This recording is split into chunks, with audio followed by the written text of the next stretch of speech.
سلامونه درنو لیدونکو، نن درته یو کوچنی او لنډه کیسه لرم. تمه ده تر پایه یې وګورئ او زموږ چینل در سره سبسکرایب کړئ.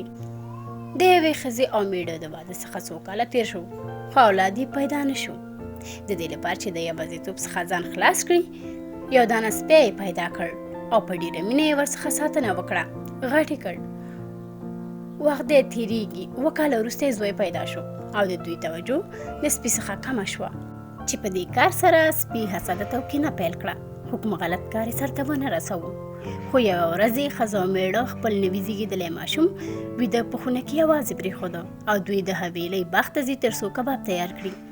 اما کله چې کور ته راغلل، ګوري چې سپی د کور په دهلیز کې ولاړ دی او خولې په وینو ککړه ده. د ماشوم پلار د سپي په داسې حالت لیدلو سره سخت غوسه شو او بې له سوچ او فکره یې خپله اسلحه راواخیسته او سپی یې وواژه او بیا په تیزۍ خونې ته ننوتو. ګوري چې یو لوی مار چې سر یې پرې شوی مړ پروت دی، سپي وژلی دی تر څو ماشوم ته زیان ونه رسوي او ماشوم یې روغ او جوړ دی. نو درنو لیدونکو، هیڅکله عاجله او بې سوچه قضاوت مه کوئ چې وروسته به بیا ډېر پښیمانه یئ.